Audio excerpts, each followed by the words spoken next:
Brush fire is keeping a lot of crews busy for hours and shutting down a major road right now. All of this happening earlier today on Route 34 in West Haven. That is where we find your reporter, Matt McFarland, who is covering New Haven County. Matt, do you know what sparked it?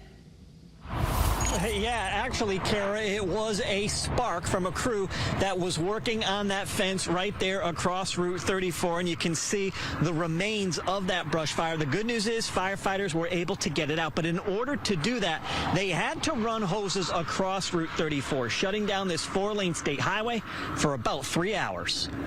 West Haven firefighters unleashing a steady spray from both alongside Route 34 and from up top. The brush fire closing off what's typically a pretty busy Derby Avenue. I'm a real estate agent and I'm trying to go show homes right now, and obviously I can't get out over here. Jody McSweeney lives nearby. I get a little nervous because you hear about brush fires, you don't know how close it's going to get to your house. Firefighters with the City of West Haven's Allingtown Fire Department got the call around 11. A large brush fire breaking out in the Regional Water Authority's Maltby Lakes.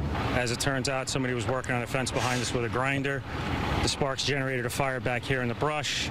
It quickly took off up this hillside. As you can see, it's kind of a steep vertical, and it had the wind in its favor, so it didn't take long for that to get involved. You can see the burnt tree trunks and branches. Captain Steve Panza says they used a lot of water to keep it contained and eventually get it out.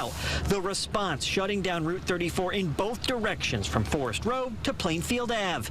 And unfortunately, today's conditions ripe for a result just like this. When you have any of the ground cover like this that it gets dried out in the sun, as you can see, you have plenty of exposure here.